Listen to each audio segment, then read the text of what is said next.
ஹல்லேலூயா. கர்த்தருடைய பரிசுத்த நாமம் மகிமைப்படுவதாக. இந்த நாளிலும் கூட நாம் வாசிப்பதற்கும் தியானிப்பதற்குமாய் எடுத்துக்கொண்ட வேத பகுதி யாத்ராகமம் புஸ்தகம் 35ஆம் அதிகாரம் அதனுடைய 1, 2 வசனங்களை தியானிக்கும்படியாக கர்த்தர் நம் முன்னிலையில் வைத்திருக்கிறார். இந்த வசனத்திற்கு முன்பாக நாம் கண்களை மூடி ஜெபிப்போம். அப்பா பிதாவே, நம்முடைய பரிசுத்தமுள்ள வார்த்தையை கொண்டு கர்த்தர் இந்த நாளில் எங்களோடு கூட பேசி கொண்டிருக்கிறேன். இந்த கடைசி நாட்களிலே நாங்கள் செய்ய வேண்டிய காரியங்களே கர்த்தாவே ஒவ்வொன்றையும் எங்களுக்கு ஞானார்த்தமாய் வெளிப்படுத்தி கொண்டிருக்கிற தயவுக்காய் ஸ்தோத்திரம். கேட்கிற எங்கள் எல்லாருடைய இருதயங்களையும் ஆண்டவரே உமக்கு நேராக நாங்கள் திருப்பிக் கொள்ள கிருபை தாரும். பரிசுத்தமுள்ள நாம மட்டும் மகிமைப்படட்டும். ஏசன்ப நாமத்தில் கேட்கிறோம் ஜீவனுள்ள நல்ல பிதாவே, ஆமேன் ஆமேன். யாத்ராகமம் புஸ்தகம் 35 அதனுடைய 1, 2. மோசே இஸ்ரவேல் புத்திரராகிய சபையார் எல்லாரையும் கூடிவர செய்து அவர்களை நோக்கி, நீங்கள் 6 நாள் வேலை செய்ய வேண்டும், 7ஆம் நாளோ உங்களுக்கு பரிசுத்த நாளாய் இருப்பதாக. அது கர்த்தருக்கென்று ஓய்ந்திருக்கும் ஓய்வு நாள். அதிலே வேலை செய்கிறவன் எவனும் கொலை செய்யப்பட கடவன். எனக்கு அன்பானவர்களே, இந்த வேத பகுதி யாத்ராகமம் 35ஆம் அதிகாரம் கர்த்தர் கொடுத்த வார்த்தைகள், கர்த்தர் மோசேக்கு கொடுத்த வார்த்தை. நாம் ஸ்திரீகளை குறித்து நாம் தியானித்து கொண்டிருக்கிறோம். கர்த்தர் மோசேக்கு கொடுத்த வார்த்தையை மோசே இஸ்ரவேல் புத்திரர் அனைவரையும், இஸ்ரவேல் சபையார் அனைவரையும் கூடி வர செய்து அந்த வார்த்தைகளை சொல்லுகிறார். 35ஆம் அதிகாரம் 20வது வசனத்தில், அப்பொழுது இஸ்ரவேல் புத்திரராகிய சபையார் எல்லாரும் மோசேயின் சமூகத்தை விட்டு புறப்பட்டார்கள். 21வது வசனம், பின்பு எவர்களை அவர்கள் இருதயம் எழுப்பி எவர்களை அவர்கள் ஆவி உற்சாகப்படுத்தினதோ அவர்கள் எல்லாரும் ஆசரிப்பு கூடாரத்தின் வேலைக்கும் அதன் சகல ஊழியத்துக்கும் பரிசுத்த வஸ்திரங்களுக்கும் ஏற்றவைகளை கர்த்தருக்கு காணிக்கையாய் கொண்டு வந்தார்கள். இப்போ மோசே இஸ்ரவேல் சபையாருக்கு ஒரு அறிவிப்பு கொடுக்கிறார், ஒரு காரியத்தை சொல்லுகிறார். கர்த்தர் எனக்கு இப்படி சொல்லியிருக்கிறார், ஆசரிப்பு கூடாரத்தை கட்ட வேண்டும், இந்த ஆசரிப்பு கூடாரத்துக்குரிய எல்லாவற்றையும் நீங்கள் கொண்டு வாருங்க அப்படின்னு சொல்லி. இங்கே பாருங்கள், கீழே வாசிக்கும்போது அந்த அதிகாரம் முழுவதையும் நம்ம வாசிக்கிறோம். அந்த அதிகாரத்தில் 22வது வசனத்தில் வாசிக்கும்போது மனப்பூர்வமுள்ள ஸ்ரீ என்று சொல்லி அங்கே குறிக்கப்பட்டிருக்குது. 25வது வசனத்தில் வாசிக்கும்போது ஞான இருதயமுள்ள ஸ்திரீகள். 26வது வசனத்தில் எந்த ஸ்திரீகளுடைய இருதயம் ஞான எழுப்புதல் அடைந்ததோ. அப்போ இங்கே பாருங்க, இஸ்ரவேல் சபையார் எல்லாரையும் கூப்பிட்டு கர்த்தர் மோசேக்கு சொன்ன வார்த்தையை மோசே இஸ்ரவேல் சபையாருக்கு அறிவிக்கிறார். எதுக்கு என்ன வேலை? ஆசரிப்பு கூடாரம் கட்டணும், ஆசரிப்பு கூடாரத்துக்கு வேண்டியதை நீங்கள் கொண்டு வாருங்க என்று சொல்லி. ஆனால் இங்கே கர்த்தர் ஏற்கனவே சொல்லிட்டாரு, மனம் உள்ளவன் எவனோ செலுத்தினால் போதும் என்று சொல்லி. இங்கே பார்க்குறோம் 22, 25, 26. 22வது வசனம் மனப்பூர்வமுள்ள ஸ்திரீ. 25வது வசனம் ஞானமுள்ள ஸ்திரீ. 26வது வசனம் எந்த ஸ்திரீகளுடைய இருதயம் ஞான எழுப்புதல் அடைந்ததோ. ஹல்லேலூயா. பரிசுத்த ஆவியானவர் இந்த வார்த்தைகளை கொண்டு நம்மோடு கூட ஸ்தோத்திரம் நமக்கு தேவையான வார்த்தைகளை பேசுவாராக. ஞான எழுப்புதல் அடைந்த ஸ்திரீகளை கர்த்தர் இந்த நாட்களில் அவருடைய சமூகத்துக்கும் அவருடைய சமூகத்தின் காரியங்களுக்கும் ஆண்டவர் தேடிக்கொண்டிருக்கிறார். ஹல்லேலூயா ஹல்லேலூயா. அதான் சொல்லியிருக்கு 26வது வசனம், எந்த ஸ்திரீகளுடைய இருதயம் ஞான எழுப்புதல் அடைந்ததோ. இஸ்ரவேல் சபையார் எல்லாரும் வந்தவன், ஆனால் ஒரு சில பேருக்கு தான் இங்கே குறித்து சொல்லியிருக்கு பாருங்க, ஞான எழுப்புதல். அப்போ நம்ம இந்த கடைசி நாட்களில் உலக பிரகாரமாகிய அநேக காரியங்களில் நாம் அதிக கவனம் செலுத்தி கொண்டிருக்கிறோம். ஸ்திரீகளாகிய நாம், பெண்களாகிய நாம் உலக காரியத்தில் அநேக கவனம் செலுத்தி கொண்டிருக்கிறோம். ஒரு வீட்டுக்கு ஒரு ஸ்திரீ எவ்வளவு முக்கியமாக இருக்கிறார்களோ அதே போல் இந்த சபைக்கும் ஸ்திரீகள் முக்கியம்தான். தேவனுக்கு அடுத்த காரியங்களில் ஸ்திரீகள் முக்கியம்தான். ஆண்டவராகிய இயேசு கிறிஸ்து ஸ்திரீகளை அவர் கனப்படுத்துகிறார், கனமுள்ள பாத்திரமா. அதுதான் இங்கே சொல்லியிருப்பாருங்க இந்த அதிகாரத்தில். ஞான எழுப்புதல் அடைந்த புருஷர்கள்னு இங்கே சொல்லலை, ஞான எழுப்புதல் அடைந்த ஸ்திரீகள் நினச்சா நடக்காதது ஒன்றும் இல்லை. அது ஆண்டவருக்கு தெரியும். அப்படி தேவ சமூகத்தில் ஜெபிக்கிற காரியத்திலையா இருக்கலாம், எல்லா விதத்திலையா இருக்கலாம். ஆனால் இங்கே நாம் இதில் கற்றுக்கொள்ள வேண்டியது ஞான எழுப்புதல் நமக்கு வேணும். அது எங்கே வேணும்? இருதயத்துக்குள்ளே வேணும். எதுக்கு வேணும்? ஆவிக்குரிய, நமக்கு ரெண்டு பக்கம் இருக்குது. ஒன்று உலக பிரகாரமான காரியம், குடும்பத்தில் புருஷன் பிள்ளைகள் எல்லாம் ஓகே. இன்னொன்று ஆவிக்குரிய விதமான காரியம். இப்போ நமக்கு முக்கியமானது ஏசப்பா நமக்கு சொல்லும்போது என்ன சொன்னாங்க? மத்தேயு 6:33 முதலாவது தேவனுடைய ராஜ்யத்தை அது நீதியையும் தேடுங்கள், பின்பு இவைகள் எல்லாம் நமக்கு கூட கொடுக்கப்படும். அப்போ நம்ம முதலாவது ஞான எழுப்புதல் எதற்கு? தேவனுடைய ராஜ்யத்தை குறித்து அறிகிறதற்கு, தேவனுடைய ராஜ்யத்துக்கு அடுத்த விஷயங்களை குறித்து அறிகிறதற்கு, தேவனுடைய ராஜ்யத்திற்குரிய காரியத்தில் நான் என்ன செய்ய வேண்டும், அவருடைய ஊழிய பகுதியில் எனக்கு என்ன பங்கு இருக்கிறது என்பதை நாம் அறிந்து கொள்ளுவதற்கு நமக்கு ஒரு ஞானம் இருதயம் வேணும். இருதயத்துக்குள்ள ஒரு எழுப்புதல் வேணும். உலகத்துக்குள்ள எழுப்புதல் வரணும்னா நம்ம இருதயம் எழுப்புதல் அடையணும். குடும்பத்துக்குள்ள எழுப்புதல் வரணும்னா நம்ம இருதயத்துக்குள்ள ஒரு எழுப்புதல் வரணும். சபைக்குள்ள ஒரு எழுப்புதல் வரணும்னா முதல் நம்ம இருதயத்துக்குள்ள ஒரு எழுப்புதல் வரணும். ஒரு தனி மனிதனுக்குள்ள ஒரு எழுப்புதல். இப்போ எனக்குள்ள ஒரு எழுப்புதல் வராமல் இருந்தா, என் இருதயத்துக்குள்ள ஒரு எழுப்புதல் வராமல் இருந்தா நான் என் குடும்பத்துக்கு எழுப்புதலாக நடத்த முடியாது. என் குடும்பத்துக்காக நான் திறப்பில் நின்று ஜெபிக்க முடியாது. எனக்குள்ள ஒரு எழுப்புதல், என் இருதயத்துக்குள்ள ஒரு எழுப்புதல் அப்படின்னா, என் இருதய வேதம் சொல்லுது எந்த ஸ்திரீகளுடைய இருதயம் ஞான எழுப்புதல் அடைந்ததோ, அப்ப என்னுடைய இருதயத்துக்குள்ள முதல்ல தேவனுடைய தரிசனம், தேவனுடைய திட்டம், தேவனுடைய காரியங்கள் என் இருதயத்துக்குள்ள வரும்போது தான் அப்ப நான் சுத்தி என் வீட்டை பார்ப்பேன். முதலாவது என் வீட்டில் இருக்கவங்க எப்படி இருக்காங்க, என் புருஷன் எப்படி இருக்காங்க, என் பிள்ளைகள் எப்படி இருக்குது, என் மருமகன் எப்படி இருக்கு, என் மருமகன் எப்படி இருக்கு, பேர பிள்ளைங்க எப்படி இருக்காங்கன்னு என் வீட்டை பார்ப்பேன். என் வீடு கர்த்தருக்கு சரியான ஒரு வழியில் இல்லைன்னா என் வீட்டுக்காக நான் என்ன செய்வேன்? முழங்கால் போடுவேன். அப்போ நம்ம வீட்டுக்காக முதலாவது நாம் முழங்கால் போடணும்னா நமக்குள்ள, நம்ம இருதயத்துக்குள்ள ஒரு ஆவிக்குரிய எழுப்புதல் முதலாவது வர வேண்டும்.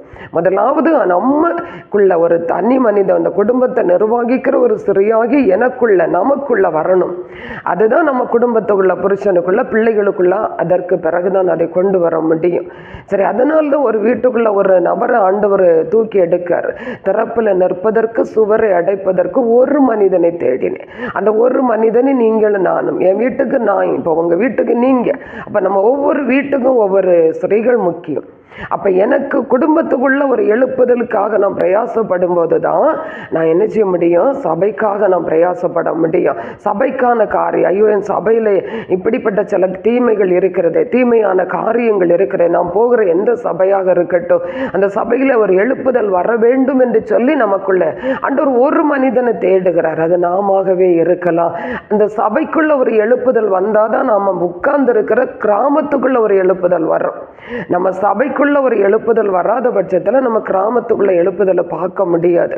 நம்ம கிராமம் எழுப்புதல் அடைந்தாதான் நம்ம சமூகம், நம்ம தேசத்துக்குள்ள ஒரு எழுப்புதலை பார்க்க முடியும். அப்படிப்பட்ட ஒரு காரியத்தை தான் தேவனாகிய கர்த்தர் இங்கே எதிர்பார்க்கிறார். அப்போ முதலாவது கிறிஸ்தவர்கள் ஆகிய நாம் வேதம் வாசிப்பதிலையும், நாம் ஜெபிப்பதிலையும், நாம் ஆண்டவருடைய சமூகத்தில் நாம் எந்த அளவுக்கு பிரயாசப்படுகிறோம் என்பதிலையும் நாம் ஸ்தோத்திரம் எப்படி நம்மை நாம் கண்ணோக்கமாக இருக்கிறோம்.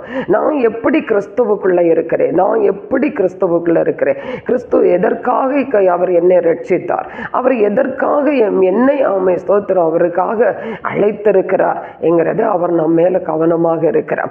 அப்போ நமக்கு இந்த கடைசி நாட்களில் தந்திருக்கிற பணி என்ன? நம்முடைய இருதயத்தில் ஒரு ஞான எழுப்புதல் வரணும். எதுக்காக? அதிகாலையில் நாம் எழுந்து ஜெபிக்க வேண்டும்.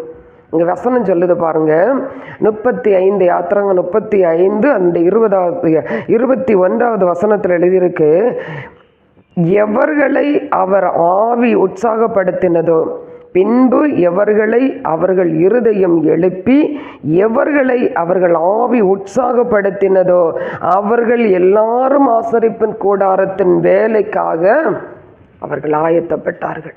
ஆசரிப்பு கூடாரத்தின் வேலைக்காக ஆயத்தப்பட்டார்கள்.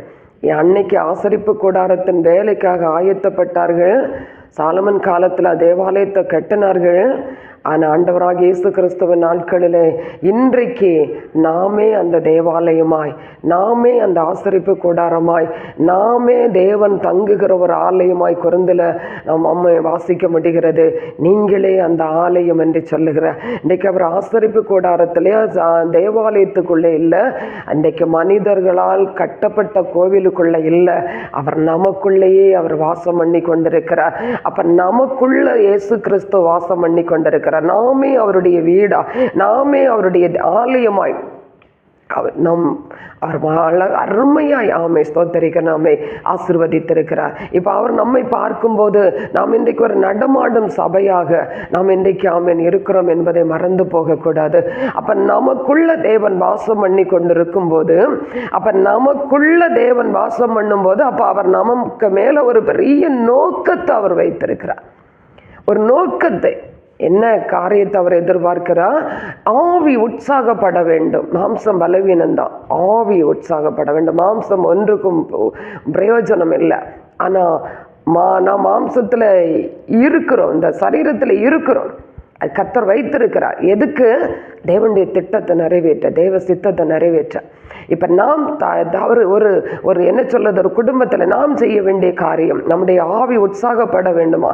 அதிகாலையில் எழும்பி நாம் தேவனுக்கு கொடுக்க வேண்டிய நேரம், முதலாவது நாம் அவருக்கு கொடுக்க வேண்டிய நேரம், வேதம் வாசிக்க, ஜெபிக்க, கர்த்தருடைய சமூகத்தில் ஆராதிக்க, ஆண்டவரை ஆராதிக்க, அவரை துதிக்க, அவரை ஸ்தோத்தரிக்க, ஆமேன், அவரை மகிமைப்படுத்த, அவரை பாடி அவருடைய நாமத்தை மகிமைப்படுத்துகிற ஒரு ஆமை ஸ்தோத்தரிக்கிற காரியத்தை அவர் நம்மிடத்தில் எதிர்பார்க்கிறார்.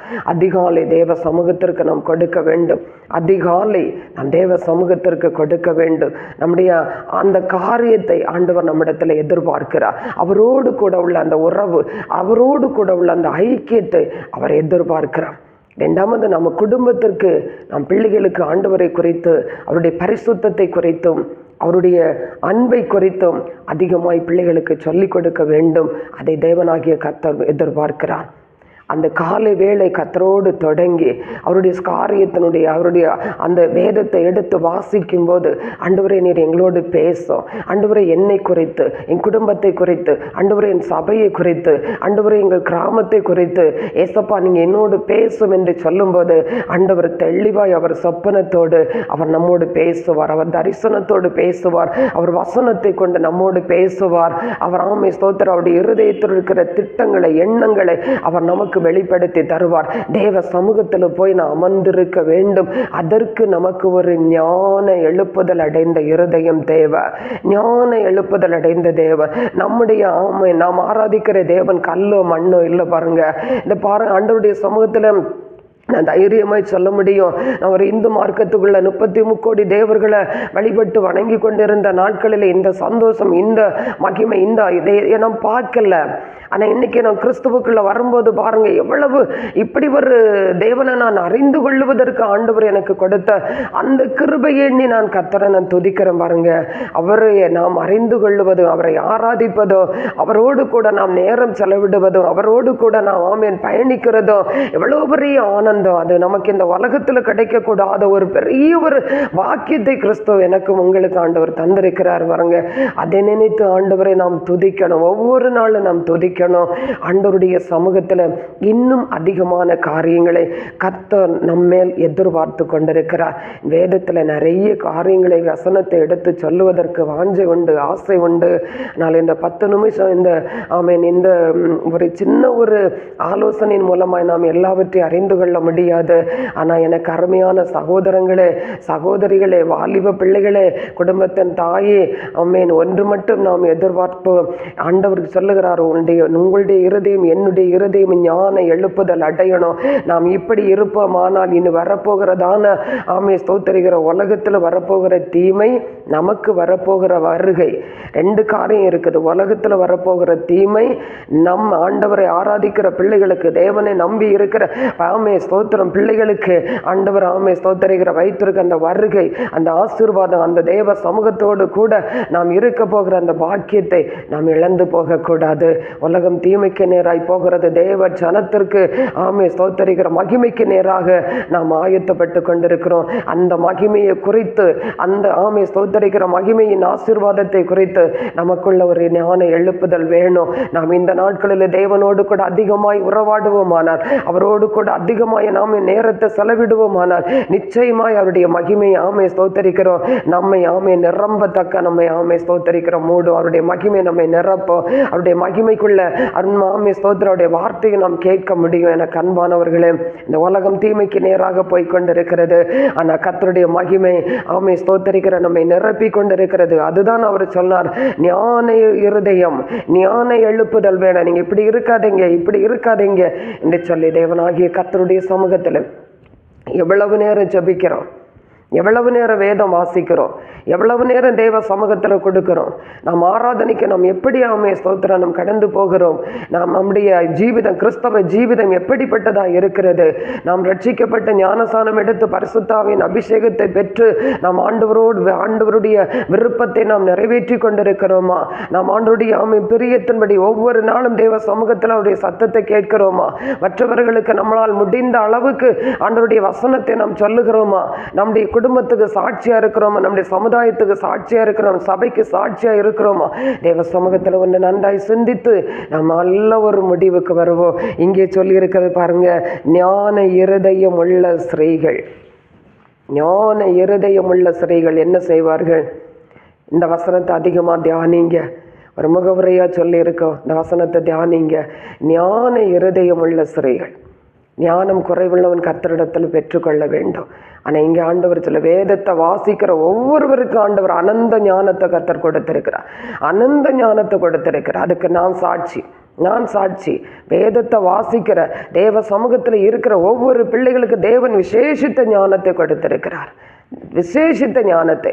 ஆண்டுடைய சமத்தில் ஒரு படிப்பறிவில்லாத என்னையும் கர்த்தரெடுத்து பயன்படுத்துவாரானா, இந்த உலகத்தில் ஏற வேணும்னாலும் கர்த்தரெடுத்து பயன்படுத்த முடியும். அப்படிப்பட்ட சர்வ வல்லமுள்ள தேவனுடைய ஞானத்தின் ஆவியினால கர்த்தர் நம்மை நிரப்புவாராக.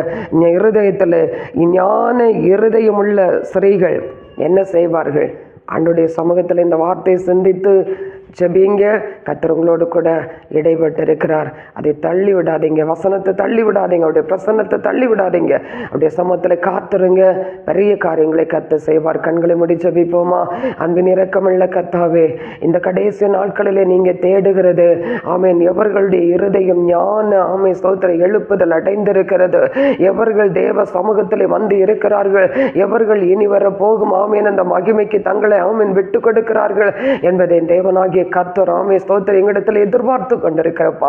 இந்த வசனத்தின் மூலமாக ஆண்டவரே, எங்கள் ஒவ்வொருடைய இருதயம் ஞான எழுப்புதல் அடையட்டும். ஆண்டவரே, ஞான எழுப்புதல் அடைவதாக, ஞான எழுப்புதல் அடைவதாக. ஆண்டவரே, பரிசுத்த ஆவியானவர் ஒவ்வொருடைய இருதயத்துக்குள்ள இருக்கிற ஆண்டவரே அந்த கசப்பு, கோபம், வைராக்கியம், எரிச்சல், மார்க்க பேதகங்கள், ஸ்தோத்திரம் கிறிஸ்துவை குறித்த பிரிவினையின் ஆவிகள் எல்லாம் இயேசுவின் நாமத்தினால் வெல்லகட்டும். வசனம் இருதயத்தை நிரப்பட்டும், ஞான இருதயம் ஒவ்வொருவருக்குள்ளும் உண்டாகட்டும் என்று சொல்லி ஜெபிக்கிறோம். கர்த்தருடைய பரிசுத்த நாமம் மகிமைப்படுவதாக. தாழ்த்தி ஒப்பு கொடுக்கிற ஏற்றுக்கொள்ள இயேசுவின் நாமத்தில் கேட்கிறோம், ஜீவனுள்ள நல்ல பிதாவே.